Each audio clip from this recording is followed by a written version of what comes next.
Hey guys, I'm Dov, and today I'm back with more Total War Warhammer 2 multiplayer action. Today we're going to be taking the Wood Elves up against the Empire, so let's go ahead and get straight to it. My army, of course, going to be led by Orion here. We've got 2 Eternal Guards with shields, 3 without, a couple of Dryads up in Vanguard, 2 Sisters of Thorn, and 2 Wild Riders, along with the Dryad also vanguarded up in this forest here. For my opponent, he's got some Empire Knights, Knights of the Blazing Sun, more Empire Knights, Boris, and a Fire Wizard. Let's see here. Crossbowmen, Swordsmen, Spearmen up front. So yeah, right off the bat, we're going to be doing a bit of skirmishing here. Because this big sort of ruin here is a terrain blocking feature, I'm going to be, or pathing blocking, I should say. Like, you can't actually move through it. I'm going to be sort of using that to my advantage here. I'm kiting these Empire Knights away. And you can see here these Sisters of Thorn, they are going to get caught up momentarily. They do have pretty heavy physical resistance, so I'm not overly worried about it. But we're just sort of drawing these Empire Knights and State Troops into a trap. You can see I activate the Wild Riders here. We're going to use some of the debuffs from the Sisters of Thorn here. The Curse of Onrare is going to go down, and then we also get Horn of the Wild Hunt from Orion here, of course, buffing up the charge bonus. Sisters of Thorn just melee charging here on these light State Troops. Boris coming in, looks like he took a javelin to the side there from Orion, but this is honestly a super risky dive for Orion. The Empire Knights have pretty much given out already under that heavy charge from the Wild Riders, and the Sisters of Thorn here, the State Troops are giving out as well, and Orion's going to switch to melee mode and come on in here and start to just beat the living daylights out of Boris. Fire Wizard is going to unleash a Burning Head here. It doesn't do that much to cavalry at the end of the day. It isn't going to catch any of my infantry. You can see I'm just swinging my infantry back into a more defensive position as my opponent continues to invest resources into this fight over here. You can see now both the units of Knights of the Blazing Sun coming down. I'm going to take a bit of a charge in the back here. I'm going to try and use some of these spells to break up the advance a little bit, but they are going to get a pretty effective charge into the back here and do some good damage to these Wild Riders and Sisters of Thorn. You can see the bombardment spell from Orion missing somewhat there, getting a couple hits, but the Knights of the Blazing Sun actually have magic resistance, so that wasn't the best use of that. But still, you can see we have managed to weather that charge okay. We've taken some damage, but most of those units still holding up for the most part, and now we can kind of collapse with these Eternal Guards here. They're anti-large AP. Throw in a Shield of Thorns from the Sisters of Thorn, just to give a bit of magic, physical resistance. And for those of you guys who are curious, flaming attacks do count as physical. It would have the magic symbol if it actually counted as a magical attack. But yeah, looks like we're going to get another Burning Head here. This time makes even less contact. Might actually contact some of these infantry down here. Looks like it does swing into those Dryads a tiny bit, which is okay. Does a little bit of damage there. But yeah, these Knights of the Blazing Sun just getting absolutely bogged down. Boris is also pretty bogged down here as well. He's taken a ton of damage from Orion, but of course, Boris, being the tank that he is, has managed to survive.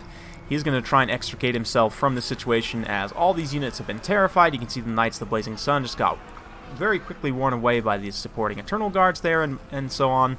Have taken quite a bit of damage on my expensive light cavalry, but at the same time, you know, we've got the healing from the Branch Wraith, and I have used pretty much no winds of magic up to this point, so I do have quite a bit of healing left. You can see Boris wavering as Orion's continuing to throw spears at him. I really like the fact that Orion has this powerful armor-piercing missile attack.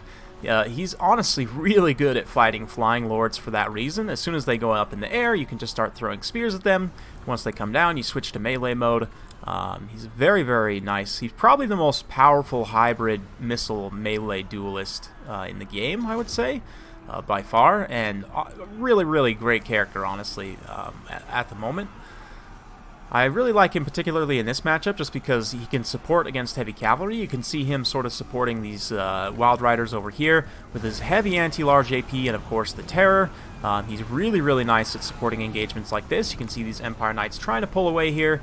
He does unleash the Hounds of Orion, which unfortunately looks like it catches a couple of them there, but it's not anything overly impactful. But, of course, the fact that he's unbreakable, he's got Fear and Terror. The Horn of the Wild Hunt is one of the reasons that the Wood Elves are in a really interesting position right now. I'm honestly really enjoying playing the rush-focused builds with them, with both the Horn of the Wild Hunt and the Male Glade Lord.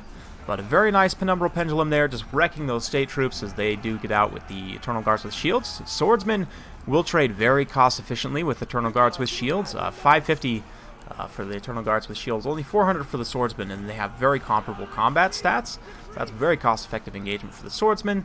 Meanwhile, over here, just holding up the rest of the state troops, you can see Boris was able to get up in the air, come back up and around. And yeah, we do also have these Empire Knights here getting a Cascading Fire Cloak to buff up their melee defense, as the Sisters and more Wild Riders piling in here as well. Thankfully, the high melee defense will help them weather that charge somewhat. You can see they are starting to take some damage over time, and things are not looking great for the Empire. Balance of power pretty well in my favor at this point. We're going to go ahead and drop one more Pendulum, do a little bit of friendly damage here, but it does rip through quite a few of those Empire troops as well. Boris is going to come in here and go after the Branch Buddy. Thankfully, Branch Buddy's got okay combat stats. His melee defense isn't amazing, so Boris can definitely do some good damage. But he does have good melee attack. A little bit of physical resistance and armor will help mitigate that somewhat, but I definitely don't want to leave him there too long. You can see I'm following up with these Eternal Guards here to try and support. Nice little rear charge here from these Empire Knights and Knights of the Blazing Sun. We'll do some really solid damage, sending those Elves tumbling back into the woods, back where they came from. But thankfully the Branch Buddies here to support leadership. And yeah, Sisters of Thorn pulling away from that engagement, and the Wild Riders as well, as we just hadn't really been winning against those Empire Knights. We didn't take an overly crazy amount of damage, but you can see these crossbows here are doing some really good damage to my infantry. The Dryads will be the worst target for them to shoot at, but the Eternal Guards will take a lot of damage from that. You can see we do get a bit of a mass rout here as my forces come in. You can see Orion starts to get in the area, and everyone just wants to run away. The Fire Wizard is still here for the moment, but he's a little bit danger close to Orion here, and here come the Wild Riders and Sisters of Thorn. I believe we have one more timing push of the Horn of the Wild Hunt here to try and finish off these Empire Knights. So yeah, even though traditionally heavy cavalry is not great for Wild Riders, in this kind of a situation where you can kind of force, like on that initial engagement where those Empire Knights were sort of held up on those Sisters of Thorn momentarily, then I could get, especially with the Horn of the Wild Hunt, the Wild Riders to rear charge those heavy cavalry. That's really the ideal situation that you're going to want to get with Wild Riders. Because they're a little bit of a glass cannon unit, you definitely need to pick the right engagements, but you can see Empire forces are reforming a little bit here. They've had some forces rally. Boris is up to his healing cap just about and trying to pull back some of his forces here. A lot of my infantry is getting very tattered as well. Pretty much all the Eternal Guards are gone. There's just a few Dryads holding up over here on the other side of this ruin, still duking it out with some state troops. Dryads trade excellently with state troops, which is one of the main reasons to bring them here. Meanwhile, Orion's starting to unleash his magic in the backline against these crossbows, who have so far taken absolutely no damage at all. Unfortunately, it doesn't do all that much damage, but here comes Orion for freedom. Nice charge into those Empire State troops, just, you know, going full Braveheart in here. Oh, man. Yeah, Orion's awesome. Definitely been enjoying using him recently. Sisters of Thorn, also a very cool unit. They've, for a long time, would have been one of my favorite Wood Elf units, as they're just such a good hybrid melee missile cav. And of course their great utility spells that they have access to, especially if you bring like 2 of them. Gives you 2 Curse of Armor Hair and 4 Shield of Thorns for free, basically. Well, not for free necessarily, but you also get it with missile cav that, again, high physical resistance, and yeah, 40% physical resistance, which is pretty substantial. And of course, with that Shield of Thorns, it goes up to 66, so they're practically ethereal. Not quite, but pretty heavy physical resistance there, and that does mean you can use them pretty aggressively as compared to most other missile cav. Their missile damage is also super solid as well. And, oh yeah, I had a unit of Glade Riders that I'd completely forgotten about up until now. They were originally Vanguard deployed over here behind my opponent's army, and I actually had selected them first.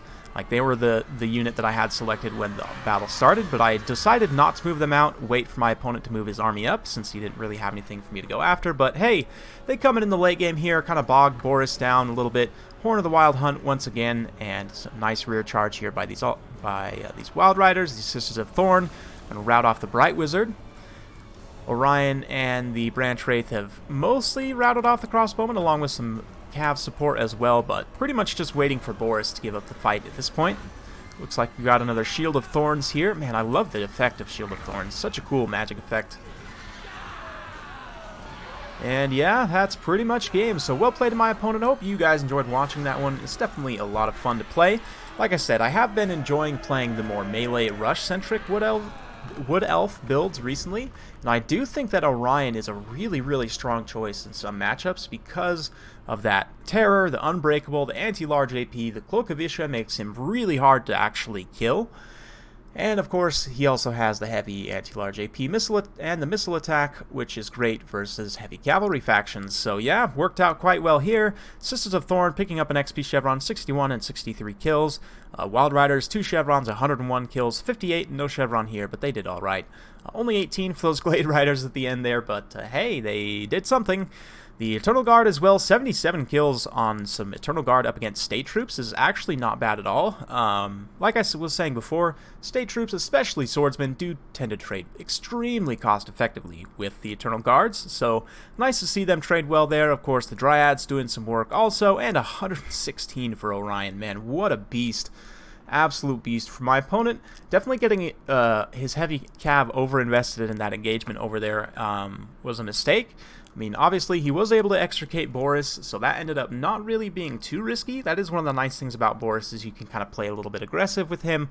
But obviously, the Wild Riders, because the Knights kind of engaged piecemeal, the light cav of my Wood Elf army here was able to sort of force favorable engagements continuously. I was sort of pulling back, re-engaging, pulling back, Horn of the Wild Hunt, re-engage. So doing that, multiple times over the course of the battle is definitely a way you can wear down heavy cavalry, and it's honestly the way that if you're planning on using like a Wild Rider focused build against a good heavy cav faction like the Empire or Bretonnia, you need to be aware of that. You have to really pick your engagements very carefully and try and force your opponent into an ambush type situation like what I had there. Of course, Wood Elves, who would have thought, really benefit from terrain like woods or forests.